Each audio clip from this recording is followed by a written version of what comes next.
अस्सलाम वालेकुम viewers and welcome back to my channel. कैसे हैं आप सब? उम्मीद करती हूँ आप सभी ठीक होंगे। इसी के साथ करते हैं जी आज की मॉर्निंग का आगाज़। आज यहाँ पर लास्ट रोज़ा है हमारा अल्हम्दुलिल्लाह। हमारे रोज़े तो बहुत ही अच्छे गुजरे हैं। उम्मीद करती हूँ आप सबके भी बहुत ही अच्छे गुजरे होंगे। गिनती के दिन होते हैं, बहुत ही जल्दी ये गुजर जाते हैं।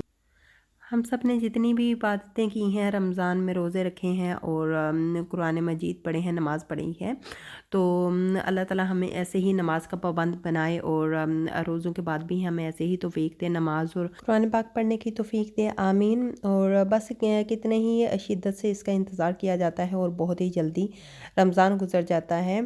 तो बस अल्लाह ताला हमें नेक अमल करने की तौफीक दे, आमीन। यहाँ पर मैं बना रही हूँ सहरी और बहुत सिंपल सी मैं सहरी करती हूँ।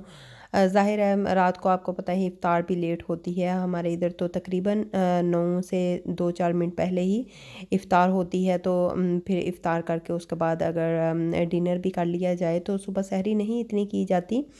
तो मैं अपने लिए इधर एक ब्रेड बनाऊँगी। ये ब्रोचिन सी होती है और बस यही मैं अपने लिए बना लूँगी। 2 स्लाइस तो मैंने बनाए हैं, लेकिन खाया मेरे से एक ही गया था। उसके साथ मैं अपने लिए योगर्ट वगैरह रखूँगी। मैंने मायोनीज़ लगा लिया और ऊपर लगाया है जी मैंने चीज़, और गाउडा चीज़ मैं यूज़ करती हूँ, मुझे ये बहुत ही अच्छा लगता है। जो भी आप लोगों को पसंद हो। और जो दूसरा स्लाइस है उसके ऊपर मैंने चीज़ न लगा लिया था, चीज़ क्रीम, और उसके ऊपर नॉर्मल स्लाइस चीज़ का लगा लिया था। तो इस तरह ही मैं डिफरेंट बस थोड़ा बहुत कर लेती हूँ, ताकि खाने में ना जो अच्छा भी लगे और देखने में भी। थोड़े से ओलिव्स मैं लूँगी, बस 2-4 ही लिए जाते हैं। इतने सुबह तो चीज़ें तो मैं रख लेती हूँ कभी कभार प्लेट में, लेकिन सारी नहीं फिर खाई जाती। तो बस देखते हैं और रख लेती हूँ, क्योंकि बार बार ना फिर उठा नहीं जाता, तो एक दफ़ा ही मैं सब कुछ लेके बैठ जाती हूँ। अगर कुछ खाने हो तो ठीक है, नहीं तो दोबारा ला के फ्रिज में रख देती हूँ। थोड़े से मैं ब्लैक ओलिव्स ले लूँगी। ग्रेप्स मैंने थोड़े से साथ रखे थे, और क्योंकि सुबह सुबह ना कुछ मीठा खाने को दिल करता है, तो इसलिए बस मैं एक तो दाना ही लूँगी। और वैसे भी कुछ ख़ास मुझे भूख नहीं है। आजकल ना तकरीबन 4:15 ही हमारा रोज़ा बंद हो जाता है, तो मैं 10 से 15 मिनट पहले उठती हूँ और जो भी थोड़ा बहुत लेना हो तो वो लेकर फिर मैं नमाज़ पढ़ती हूँ और सबक पढ़ के तो फिर सो जाती हूँ, क्योंकि मैंने जाना होता है 9 तकरीबन 9 या 9:05 पे मैं घर से निकलती हूँ जो पर जाना होता है। तो फिर 2-4 मिनट पहले उठ के तो बस मैं चेंज करके तो चली जाती हूँ। वैसे भी रोज़ा होता है, तो अल्लाह का शुक्र ये भी है कि जो हमारी शॉप है वो भी नज़दीक है, तो मुझे काफ़ी ना इससे सहूलत हो जाती है। तो बस अभी मैं करूँगी जल्दी से सहरी और उसके बाद फिर नमाज़ पढ़ के तो मैं सो गई थी। और ये है जी मेरा सेकंड टाइम का क्लिप। जब मैं आई थी ये शॉप से, उसके बाद थोड़ा सा मैंने रेस्ट किया था और अभी मैं मीट निकाल के रखूँगी। आज मैं बनाऊँगी मटन कढ़ाई। बस सिंपल सी बनाऊँगी, स्पाइसेस नॉर्मल रख के। आपको पता है रोज़े में फिर ज़्यादा स्पाइसेस नहीं लिए जाते, इसलिए इसे मैंने पानी में रख दिया है डिफ्रोस्ट होने के लिए। और ये मैंने बनाए थे जी कटलेट। इनको मैंने प्लेट में पहले ना थोड़ी देर रखा था, थोड़ी देर क्या 3 से 4 घंटे रखा था, और ये काफ़ी ज़्यादा एक्स्ट्रा थे। तो ये जो है एक प्लेट वाले, इनको मैं फ्रीज़ कर देती हूँ। फ्रीज़ तो मैंने किए हुए थे, लेकिन अभी इसे ना फ्रीज़र बैग में डाल दूँगी, क्योंकि पहले मैंने प्लेट में ही रखे थे, ताकि ये थोड़े से ना अपनी शेप बरकरार रखें, और उसके बाद मैं इन्हें ना फ्रीज़र बैग में डालूँगी। तो इस तरह ना मैं डाल के ना शॉपर में तो फिर इसे फ्रीज़ कर देती हूँ।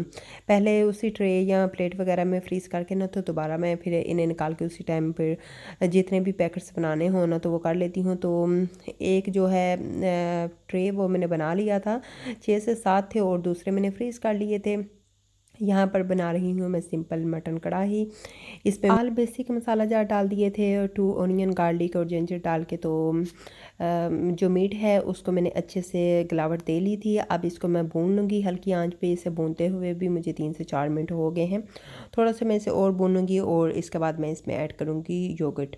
ये क्रीमी योगर्ट है। अगर आपके पास दूसरा योगर्ट है घर वाला, तो आप उसे ना एक दफ़ा अच्छे से ना फेंट लीजिएगा, ताकि इसमें कोई भी लम्स ना बन पाए। और इसकी अब मैं दोबारा से बुनाई कर लूँगी। तो बस हल्की आंच पे ही इसकी बुनाई करूँगी जब तक इसका जो ऑयल है वो ऊपर ना आ जाए। तो जैसे भी आप बनाना चाहें, लेकिन ये है कि स्पाइसेस इन दिनों में मैं कम यूज़ कर रही हूँ रमज़ान की वजह से। तो ऑयल अब इसका ऊपर आ गया है, बस 1 से 2 मिनट इसे मैं और भूनूँगी और उसके मटन कढ़ाई हमारी ये डन हो जाएगी। और ग्रीन चिली इसमें मैंने ऐसे ही होल डाल दी थी, क्योंकि जो मेरे पास ग्रीन चिली है ये काफ़ी स्पाइसी है, तो इसलिए मैं होल ही डाल देती हूँ ताकि ये मुंह में ना आए, काफ़ी ये स्पाइसी है इसलिए। और गरम मसाला इसमें मैंने ऐड कर दिया है। मटन कढ़ाई हमारी रेडी हो गई है। अभी इसका फ़ाइनल लुक मैं आपको दिखा देती हूँ। मैंने मसाला ही बनाया है, ग्रेवी नहीं बनाई है। अगर आप लोग ग्रेवी बनाना चाहते हैं तो वो भी बना सकते हैं, लेकिन मुझे ऐसे ही मटन मसाला चाहिए था। तो अगर राइस हैं साथ तो फिर आप ग्रेवी बना लीजिएगा। बहुत ही एक वीकेंड यमी बनने वाली कढ़ाई है।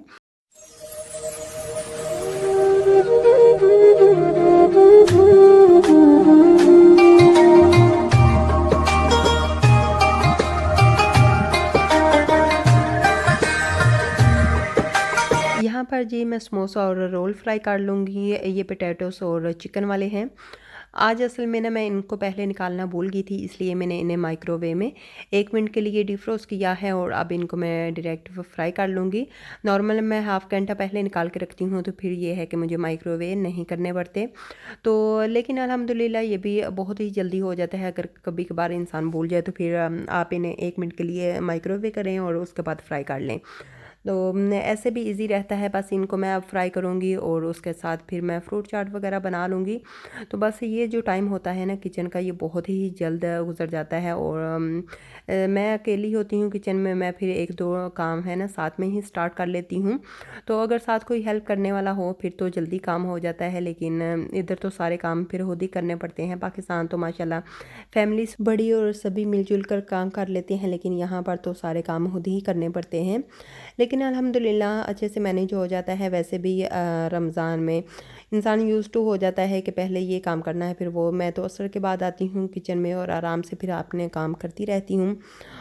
जॉब से आने के बाद बस आधा घंटा ही मैं रेस्ट करती हूँ और उसके बाद फिर किचन में काम स्टार्ट हो जाते हैं। फिर रोज़े से तकरीबन 5-10 मिनट ही पहले मैं फ़ारिग होती हूँ। आपको पता है छोटे छोटे काम भी काफ़ी हो जाते हैं। पहले किचन को क्लीन करें और उसके बाद फिर मैं इफ़्तार बना के रोज़ा खोलने से पहले दोबारा मैं किचन को क्लीन कर लेती हूँ, ताकि इफ़्तार के बाद हम आराम से बैठ सकें।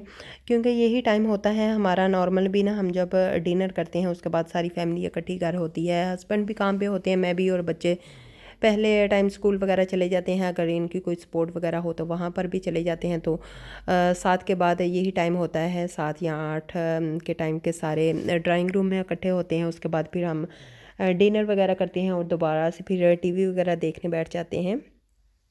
तो यही हमारा फैमिली टाइम होता है जो 2-3 घंटे होते हैं। तो इसलिए हमारी कोशिश यही होती है कि आराम से बैठ जाएं सभी और एक दूसरे के साथ बातें की जाए। अच्छा लगता है बच्चों को भी। तो इसलिए मेरी शुरू से ही रूटीन है कि डिनर के बाद हम सभी बैठ जाते हैं और मैं अपने जो काम है ना किचन के वो डिनर के पहले भी कंप्लीट कर लेती हूँ। फिर बस 2-4 बर्तन ही होते हैं डिनर के, वो आराम से इजीली फिर मैं वॉश कर लेती हूँ सोने से पहले। इसलिए मेरी कोशिश यही होती है कि इफ़्तार से पहले भी ना जो भी मेस होता है तो वो मैं कर लूँ। पहले एक दफ़ा तैयारी करने से पहले किचन क्लीन करती हूँ, उसके बाद इफ़्तार से पहले भी कर लेती हूँ। साथ साथ मैं करती ही रहती हूँ। बहुत इजी रहता है अगर आप साथ साथ ही बर्तन वगैरह वॉश करें या स्लैब वगैरह साफ़ रखें तो बहुत ईजी रहता है ऐसे। वैसे तो सारा दिन यही काम होता है, लेकिन सोने से पहले मैं किचन को क्लीन करके सोती हूँ, क्योंकि सुबह मेरी टफ़ रूटीन होती है। आजकल तो चले रमज़ान है तो थोड़ा और भी इंसान बिज़ी होता है, लेकिन नॉर्मल भी मैंने जो है बच्चों को सुबह स्कूल भेज कर तो खुद भी चली जाती हूँ। फिर उसके बाद मैं आती हूँ 3 से 4 के दरमियान। तो इसलिए मैं अपना किचन पहले ही क्लीन रखती हूँ। आज का मेरा व्लॉग यहीं तक का है। आई होप कि आप लोगों को व्लॉग पसंद आया होगा। मिलते हैं इंशाल्लाह नेक्स्ट व्लॉग में। मुझे और मेरी फैमिली को दुआओं में याद रखिएगा। अल्लाह हाफिज़।